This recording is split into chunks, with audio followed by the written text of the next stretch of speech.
반갑습니다. 오늘은 총리께서 쭉 주재해 오신 사회보장위원회, 우리 정부가 그동안 어떻게 국정기조를 견지해 왔고 또 앞으로 어떻게 할 건지에 대해서 전략적 관점에서 좀 다뤄보기 위해서 오늘은 제가 참석을 했습니다. 저는 늘 그런 생각을 합니다. 국가란 무엇인가? 또 국가란 무슨 일을 해야 되느냐? 또 해야 되는 일 중에서 우선순위가 어떻게 되느냐? 늘 대통령으로서 거기에 대해서 제 스스로 자문하고 고민을 합니다. 국가는 먼저 국민의 안전을 지키고 또 국민을 보호해야 됩니다. 밖으로부터는 우리나라를 공격하는 그런 외적으로부터 보호를 해야 되고 국내적으로는 법을 위반해서 국민에게 피해 주는 그런 범법자들로부터 선량한 국민들의 안전을 보호해야 됩니다. 외교 안보라든가 이런 법 집행은 그렇기 때문에 국가의 본질적인 기능이라고 할 수가 있습니다. 또 한편으로 국가는 정체하면 안 됩니다. 늘 발전을 해야 됩니다. 발전을 해야 기회가 주어지고 국민들이 구심점을 가지고 단합을 하고 국가가 지속 가능해질 수가 있습니다. 또 국가의 주인인 국민이 행복해야 됩니다. 안전도 중요하고 또 국가라는 것의 그 지속 가능한 존속성도 중요하지만 또 나라의 주인인 국민이 행복할 수 있도록 국가가 그 최소한의 여건은 또 만들어 줘야 된다고 이제 생각합니다. 이런 게 이제 바로 국가고 국가의 기능이라고 생각합니다. 국가가 계속 발전하기 위해서는 억지로 과학기술을 양성한다고 해서 엘리트들을 따로 어디 모아서 아주 귀족처럼 대우해주고 마치 그 사회주의 국가의 이런 그 올림픽 선수촌에다가 올림픽 선수들을 길러내듯이 그렇게 해서는 국가가 발전하기 어렵다는 것은 이미 이제 역사로서 다 입증이 되어 있습니다. 국가의 역량이라는 게 기본적으로 과학기술에 달려 있죠. 그래서 저는 부처 업무 보고 때도 늘 반복해서 얘기를 하지만 자유와 창의를 중시하고 또 정부가 늘 공정하고 효율적인 시장을 조성을 하고 경우에 따라서는 선도적인 투자로 시장을 조성하기도 하고 이렇게 해서 많은 사람들이 자유와 창의를 가지고 또 자기 역량을 발휘할 수 있는 기회의 장을 만들어주는 것이 국가가 해야 될 일이 아닌가 이렇게 생각합니다. 그리고 그런 역량을 발휘하기 위해서 국가가 교육을 잘 받도록 해야 되지 않겠나 싶습니다. 교육의 다양한 수요라고 하는 것을 전부 국가가 다 할 수는 없습니다.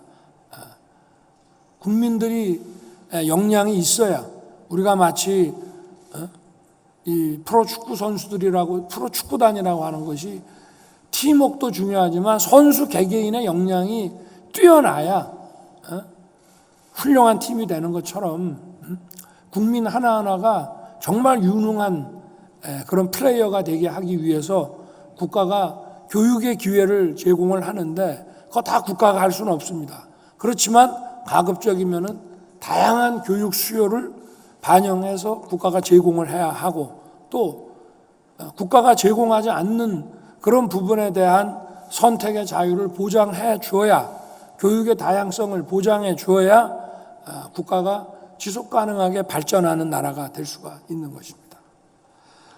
오늘은 이제 이 사회보장이라고 하는 것은 국민을 행복하게 하는데 필요한 어떤 조건에 대해서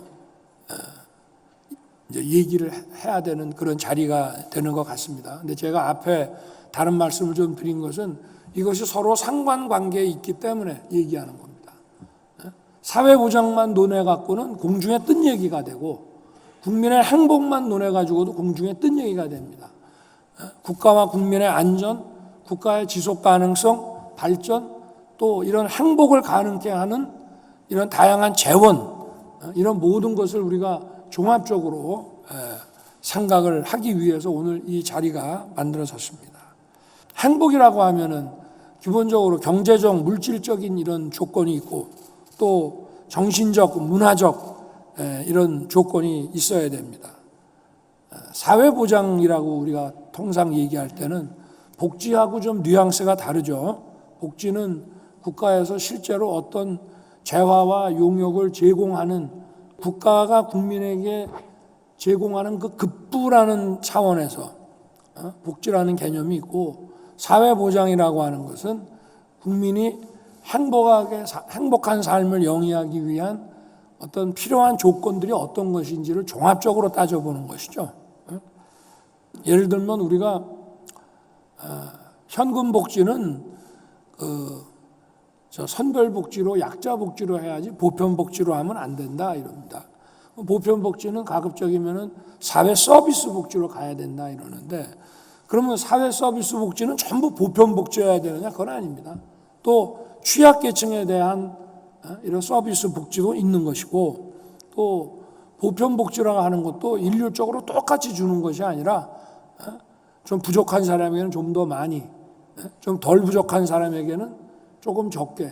그렇지만 그렇게 해서 균형 있게 어느 정도는 갖출 수 있어야 되고 또 보편 복지가 서비스 복지로 갈 때의 장점은 이것이 시장화될 수 있고 서비스를 제공하는 그 쪽에 경쟁을 우리가 좀 조성을 함으로 해서 더 나은 서비스가 만들어질 수 있게 그게 가능해진다는 것이죠. 그럼 그렇게 하려면 어떻게 해야 되겠습니까? 이 서비스가 복잡하고 중앙정부에서 하는 게 수천 개, 지방정부에서 하는 게 만여 개 이렇게 되면은 그게 경쟁 환경이나 시장이 만들어지겠습니까? 그러면 그거 결국은 퍼주기 하는 것밖에 안 되고 그 서비스에 종사한다는 사람들도 늘 불만이죠.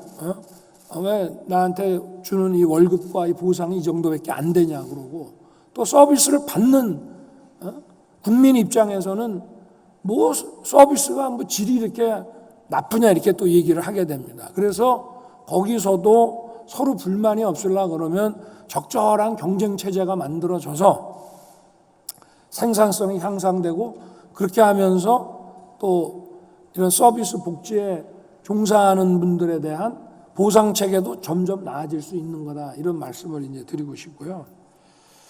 그리고 이제 아까 얘기를 했지만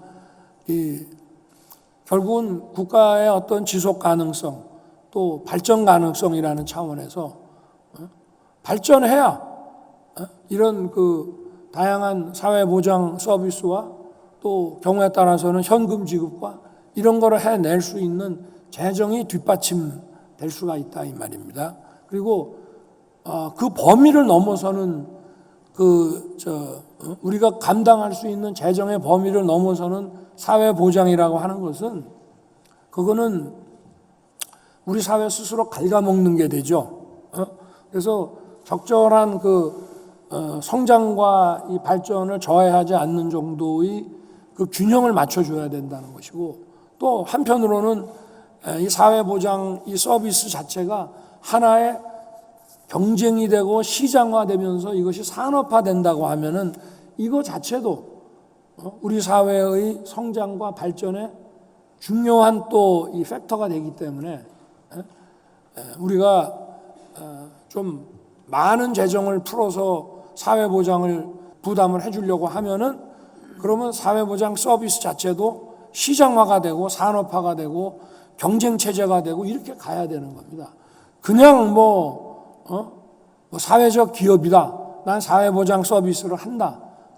그래서 일률적으로 거기에다가 돈 나눠주고 이런 식으로 해가지고는 그거는 그냥 돈을 그냥 지출하는 것에 불과한 것이지, 그것이 시장화되지 않으면은 그것이 성장에 기여하는 그런 성장 동력이 되지는 않습니다. 예를 들어서 저런 거하고 좀 비교할 수가 있죠. 우리는 그러면은 국방비 지출을 덜 해야 경제가 발전한다. 6.25 전쟁 이후에 미군이 여기 주둔함으로써 결과적으로 우리가 국방비를 하여튼 줄일 수 있어서 우리 성장에 도움이 됐다. 또 일본은 2차 대전 이후에 미군이 주둔하면서 이제 최근에는 국방비를 많이 쓰지만 그전에는 방위비 지출을 거의 안 했기 때문에 비약적인 성장을 했다. 그건 이제 국방이라고 하는 개념은 지출 요소로만 봤죠. 그러나 우리가 이제 국방비를 쓰고 전력을 고도화 시켜 나가고 하다 보면은 우리 스스로의 이제 방위 산업, 이걸 어떻게 수입해서만 쓰는 것이 아니라 우리가 자체적으로 만들고 그걸 또 경쟁화, 시장화 시켜 나가면서 국제 경쟁력이 생기고 수출도 할 수 있는 이런 게 됨으로 해서 결국은 방산이라고 하는 하나의 인더스트리가 생겨나고 국방비라고 하는 게 1년에 50조, 60조 이렇게 지출만 하는 것이 아니라 우리의 경제 성장을 또 견인해 나가는 요소가 된다, 이런 말입니다. 그래서 사회보장이나 사회복지 서비스라는 것도 바로 이런 국방과 방산의 관계처럼 우리가 만들어 나가야만 지속 가능하게 충분하게 해줄 수 있다는 말씀을 드리고 싶고, 방산이 잘 되면은 국방비를 더 늘릴 수가 있습니다. 그리고 그게 크게 우리 경제에 부담이 되질 않습니다. 마찬가지 논리가 되는 것이죠. 같은 차원에서 사회보장 서비스라는 것도 시장의 경쟁을 통해 가지고 수요자로 하여금 어떤 선택의 자유를 좀 보장을 해줘야 된다는 거, 그런 말씀을 좀 드리고 싶고, 그리고 이제 이 사회보장 서비스나 이 복지 사업이 중앙에는 한 1000여 개, 지방에는 한 10,000여 개 정도가 지금 난립을 하고 있어서 국민들이 알지도 못합니다. 아니 이걸 시장화를 시키고 경쟁을 하고 서비스의 그 생산성과 질을 높이려고 해도 이렇게 많은 종류가 난립을 해가지고 이게 도대체 경쟁이 되겠습니까? 이걸 경쟁을 안 시키려고 하는 거예요. 나눠주기만 하려고 해서 이렇게 만들어 놓은 거거든요. 그러니까 이런 것도 좀 단순화해야 국민들이 내가 어떤 서비스를 국가로부터 받을 수 있는지를 알 수 있게, 몰라서 활용 못하는 건 없앨 뿐만 아니라 이 서비스의 질을 더 고도화하고 이것이 우리 경제에 부담이 되는 것이 아니라 성장을 견인해 나가는 쪽으로 만들어낼 수 있다. 그래서 저는 이것을 좀 합리적으로 통폐합을 해서 시장 조성을 좀 제대로 하고, 또 현금 복지는 돈 나눠주는 거는 정말 사회적 최약자 중심으로 예를 들어서 뭐 쌀이나 부식이나 뭐 기본적인 생활 수요는 각자가 다양하게 구매해서 선택해서 하는 건데, 그런 기본적인 거를 자기 역량으로 할 수 없는 그런 분들에 한해서만 소위 말하는 현금 유동성을 제공을 하는 것이죠. 그런 개념으로 이제 가야 되고, 현금 유동성이라는 거를 마구 함부로 해서는 안 된다. 만약에 이런 걸 하려고 그러면은 바우처를 좀 활용을 해야 된다 하는 이제 그런 말씀을 드리고 싶고요.